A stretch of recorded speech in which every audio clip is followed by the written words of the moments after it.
Hi everyone, and welcome to Using the Chat feature in Zoom for TAs at York in 2020. So once again, I thought I would go over one Zoom feature just in one video so we can get a little bit of in-depth knowledge without having to learn all of Zoom all at once. So to begin, why use the chat feature at all? Well, first of all, you don't have to. If you find that having a scrolling chat is distracting or you really want to prioritize a discussion-based tutorial, that is absolutely fine. But if you do want to use the chat, and I think that it can be a really helpful way to enable certain kinds of participation in a tutorial, there are some great reasons why you might want to use it. To begin, it's customizable. So as you've probably already seen in the Zoom meetings you've already attended during these unprecedented times, there are lots of different ways to format the chat. You can limit who can chat to whom, what kind of files can be shared, all sorts of things. It's also, in my opinion, a great participation option for students with no microphone or students who are maybe in a crowded or loud environment who are not going to be able to provide you with clear audio. So instead of having to speak, maybe they can't, students can write out answers to discussion questions or ask questions themselves. This can also be really beneficial for students who are maybe a little bit self-conscious, maybe they aren't super confident jumping on the microphone for whatever reason, maybe they just want to give a very brief question. This can be much easier for answering yes or no questions than having everybody hop on their microphones and make this clatter of noise. Typing can be a lot easier for straightforward questions. Also, and I will show you how to do this, just like with whiteboards, you can automatically save your chat feed at the end of every meeting. So then if you want to assess participation beyond just who actually showed up, you can always save your chat logs and look at them for later to see who is participating, who contributed what. So with the basics down, let's get started. Okay, so once again, before we hop into a direct Zoom meeting, we're going to want to go to our profile page and set exactly what we want our chat to do. So the first thing you're going to do is go to yorku.zoom.us. You're going to be prompted to log in, you'll enter your Passport York credentials, and you'll be brought to a profile page, which has a lot of information, which is why I'm not showing you mine. Then, right over here on the left, you're going to want to go from Profile all the way down to Settings. So again, the settings page can be a little bit overwhelming, there's a lot to do, but all we're concerned about today is going to In Meeting, Basic. So right away, the chat options are one of the first things that you can do. So to begin, you can decide whether or not you want the chat at all. You can fully turn the chat off if you want. We're not going to do that today. But again, if you find the chat distracting, if you're a bit intimidated by the idea of having to moderate a chat while you're doing other things, you can just turn it off. The other nice thing about these profile settings is that you can change them anytime.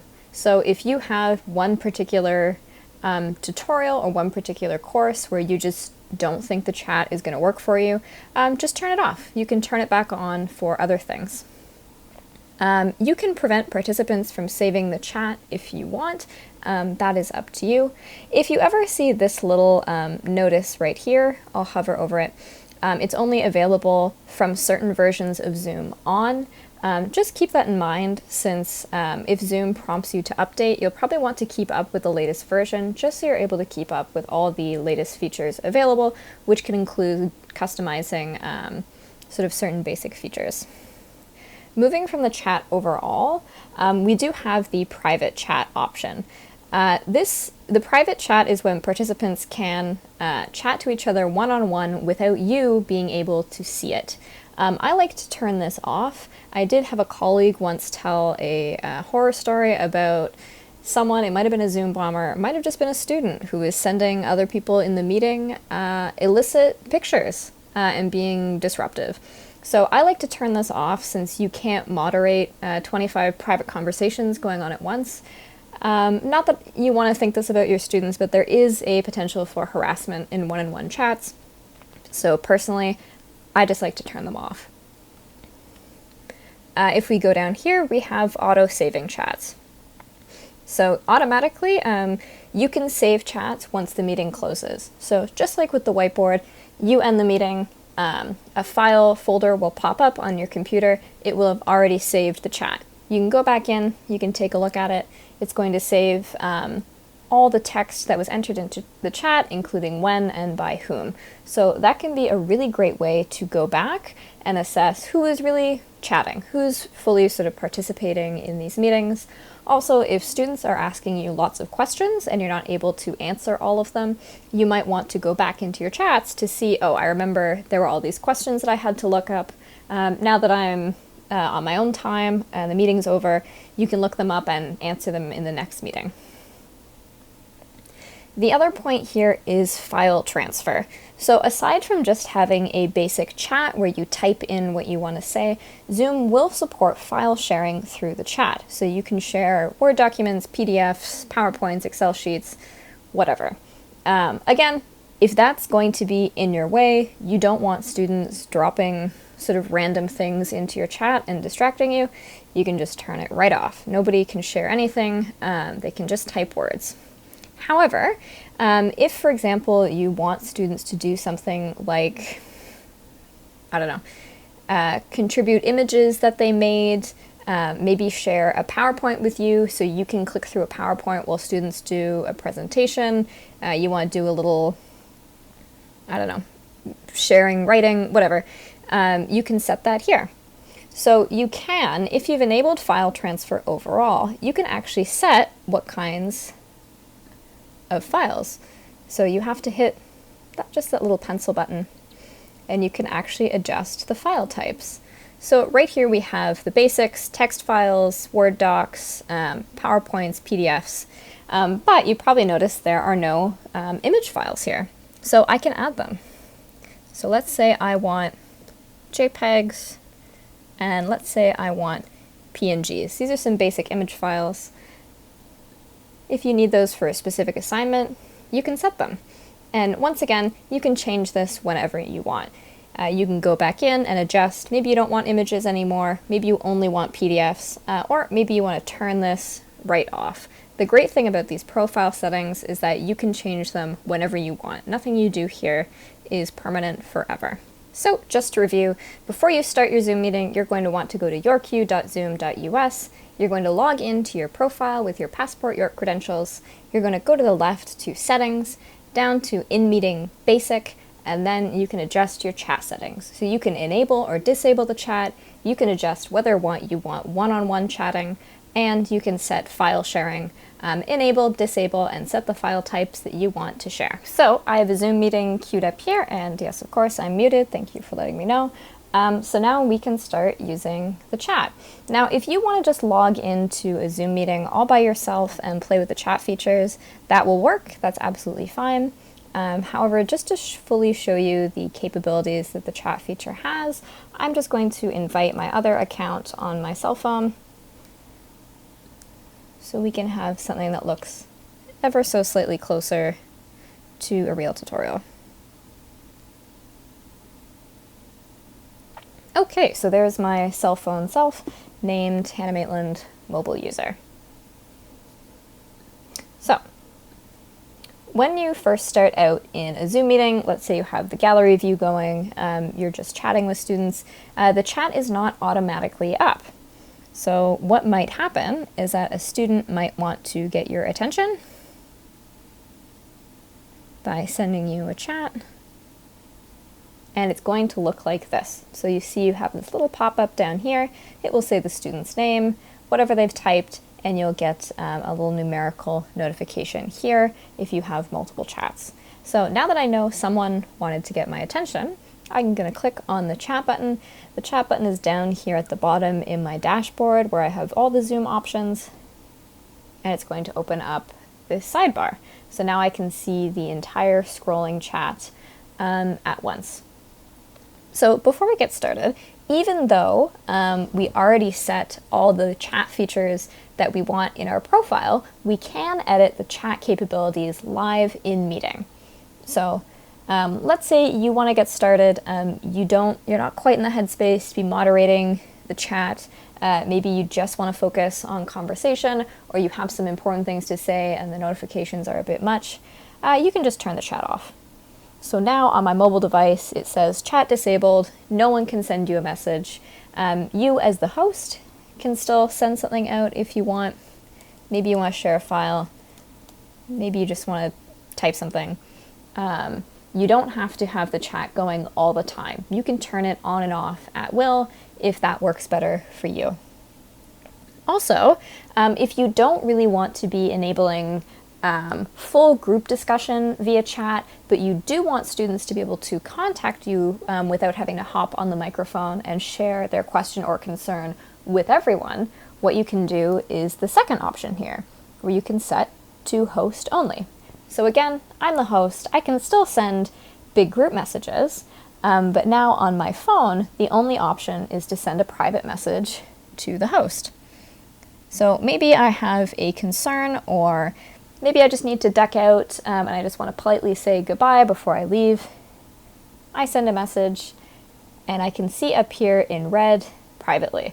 So now, because this is here, I know that I'm having a private conversation with a student. So maybe they didn't want to share something with everyone. They can just talk to me as the TA.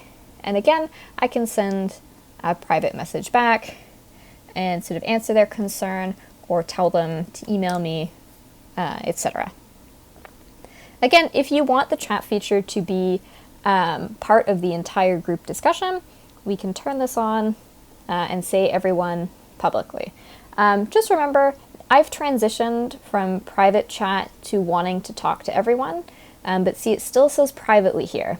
So if I need to adjust who I'm talking to, I need to go into my subject field here, just like an email, and select everyone.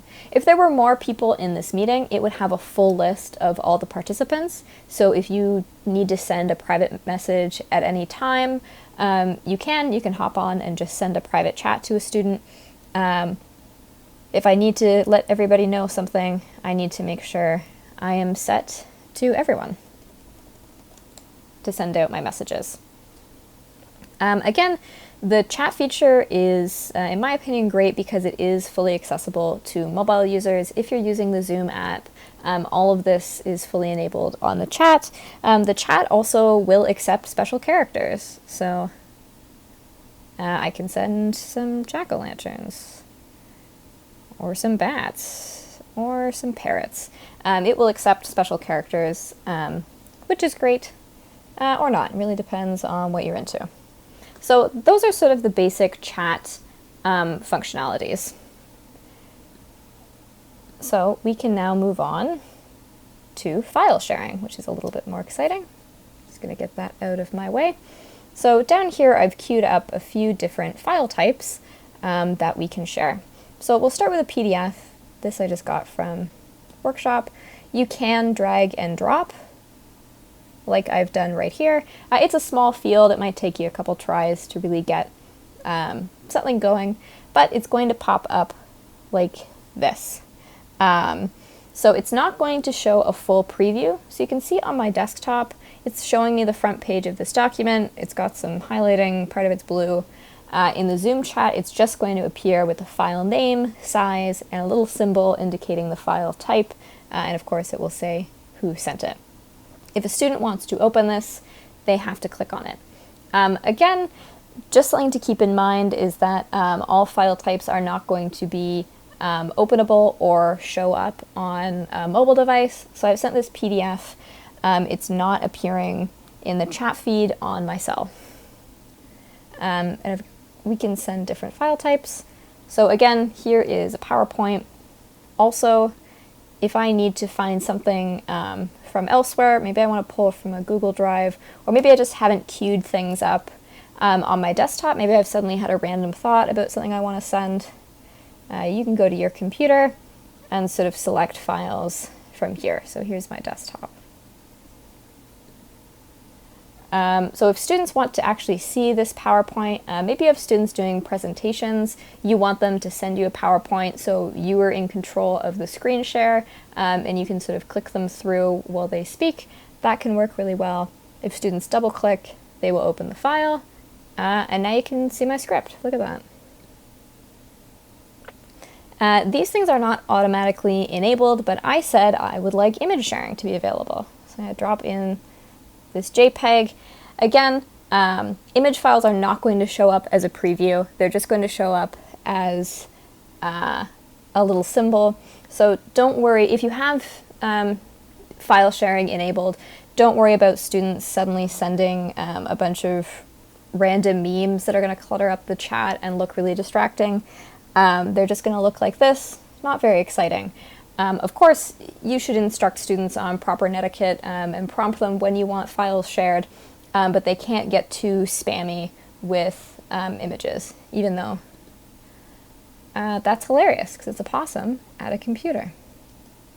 But of course, I didn't enable every file type under the sun. This is an MP3, that's an audio file. I did not set that in my profile. I don't need MP3s. So let's watch that again. No, file is blocked for security reasons. So it doesn't want to share that file because I haven't enabled it. I don't know why you'd want to be sharing MP3s, but if you're in a course where students are making podcasts or music, that might be an option, but you have to remember to go into your profile to turn it on. It is not automatically available. Okay. So now that we've taken a look at sort of the basic chat in our open view, the only thing I have left to show you is the fact that when we're doing a screen share, so let's use the whiteboard. I have my whiteboard up.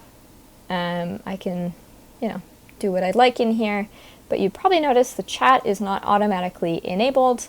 I do just need to go back up to the top and turn it on if the chat's still going to be an integral part of the conversation. So if you're ever doing any kind of screen share, you want to show students something else, and you've already established that the chat is sort of a functional way to converse in the course, you're just going to want to always make sure to turn the chat bubble on wherever you go so it can follow you around. It does not automatically appear when you do a screen share. Also, you can post links. So there's just the York homepage, and it will appear as a hyperlink that students can click on, and it will take you where you want to send them. So that will appear. Hyperlinks will work for mobile users. That's popped up on my cell phone. However, file sharing does not. None of these have popped up on my iPhone, unfortunately. Also from my mobile device, I'm not able to send files.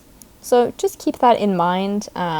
If students absolutely need to share something with you, you can always organize for them to share files via email or through some portal on eClass before the Zoom meeting even begins. So you're probably not going to need file sharing, but if you do, it is a possibility. All right, so that's the end of looking at the chat in the Zoom meeting. So I'm going to end this meeting. No more meeting for everyone. And here we go. It has automatically saved my chat log because I already turned that on in my profile. It's also auto-saved my whiteboard. So let's take a look at this file. So as you can see, this is a text file, very plain, not a lot to really look at. It has very basic data. So it has the time a chat is sent, from who, and then it has the content of the message. It does say if a private message was sent, it indicates that with privately here. This text file will save special characters like emojis. However, you're probably noticing that none of the files have saved. So if you're in a Zoom meeting and students are sharing files, you're going to want to pull those onto your desktop or otherwise save them while the meeting is going. If you absolutely need to save a file shared with you in a Zoom meeting, that's not going to save into this. You need to save it while the meeting is still live. So just keep that in mind. The plain text will save links. They won't automatically appear as hyperlinks. Just give that a right click and you can open the URL. It's going to work for you. So that's really it for the chat. Those are the basic capabilities and the autosave. So if you want to keep track of participation beyond attendance, you can save these, store them in a file, and then look back and see sort of who is participating, who said what, who was contributing to the discussion. Or maybe you just want to review some talking points that you went over in tutorial where you're, while you're preparing for an exam review or something like that. So again, some really great options. Okay, now that we've seen the chat in a live Zoom meeting, let's review. So some of the positives of using the chat are that it is customizable, including the file types you can send if sharing files is going to be something that you really like for your tutorial lesson plan. You can also change these live in meeting. So if there's a section of the tutorial where moderating the chat is going to be too much, you really need to focus on something else, you really want people using their mics to have live discussion, or you just don't sort of have the capacity that day to be moderating a live chat, you can just turn it off and turn it back on. Or if, students are not behaving well in the chat, you can just shut it down. It's a great way for students who don't have a microphone or shy to contribute to the discussion. Some students might be a little too polite to just hop on their microphone and interject, so the chat can be a really great way for them to participate.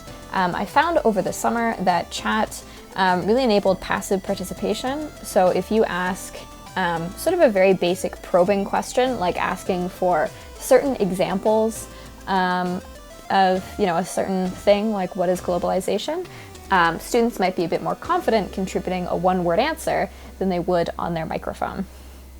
It is available to both desktop and Zoom app users. If you have the chat going, most students will be able to use it. The exception, of course, as I showed you, is file sharing. Students who are using a mobile device like a tablet or a cell phone will not be able to share files and will not be able to open those files. So again, live file sharing can be great, but if you want students sharing things like presentations they've made or notes or journals or other things, you might want to look into an e-class option instead. And of course, you can save and review chat logs for later. You can set them to autosave so you don't even need to worry about them. You can just save your chats, drag them into a file marked with the date, and you have them on your computer. You can look back at them anytime. So the cons, or maybe more so limitations of using the chat feature, are that it is a visual tool. So if students can't use their microphone, the chat is great. But if you have students who are audio only, they're calling in with a phone, not the app, they're actually calling you through the Zoom meeting number, then they're not going to be able to hear the chat. So this doesn't have to be fully limiting. If you are sort of leading discussion, something that you might want to do is read out the chats as they come in. This is also a great way to learn student names because you can say a student's name and then read out their chat contribution. Of course, if you're having students writing really long contributions, you might just sort of paraphrase them to say them out loud, and in that case, audio-only participants will miss out a little bit. Now, another thing that is not a con necessarily, but does add extra work, is that you have to moderate the chat, and this can be distracting. It can take a lot of work, especially if your students are active chat users. Having a scrolling chat is sort of visual. You can see the text come up and up and up, and it can be really hard to read and moderate a chat while you're speaking, while you're writing in a whiteboard. That takes some getting used to. So if you're very slow, you're finding that you're not really able to do that kind of multitasking in your tutorials, that's fine. You can either just turn the chat off, or you can just be patient. The students will accept that using the chat might slow things down a little bit, but don't worry about that. But on that note of moderation, you do need to set proper chat etiquette for your tutorials. We use chat features a lot on social media, on our phones, so you might have to early on establish that this is not their sort of local group chat or neighborhood Discord server. This is still a class, and that they should be sort of speaking as a professional in a professional setting. So you will want to establish that with your students. That can actually be a really great opportunity early on in the year or the semester to ask students what they think is important for proper chat etiquette in tutorial. You can establish that as a group together, maybe on the first or second day. On that note, to sort of further nest these, chat features will be different in different classes. So like I showed you, there are quite a few customization options in your profile. If a student is taking 4 different classes, they're probably going to have 4 entirely different chat settings. In fact, it's entirely within the realm of possibility that your tutorial will be the only opportunity that your students have to be using a chat. It just might not be turned on in their other classes. So if you want students to use the chat, you're going to have to tell them that it's available.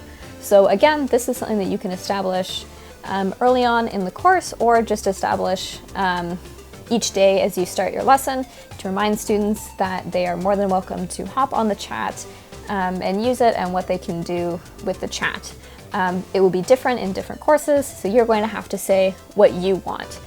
Don't assume that students know everything about Zoom, because different profs will do completely different things. So you do need to go over what you want in your tutorial. Yeah, so those are the rough basics of using the chat, maybe a little bit more than you've seen in other tutorials. Of course, there are other things that I'm sure that I didn't have included here. There are all sorts of other ways to learn about Zoom, either on YouTube or through York. There are different resources. But yeah, hopefully you found this helpful. I also have a video on using the whiteboard that you can look at, that I will link in this video if I can figure out how to do that. So thank you everyone, and good luck. Bye.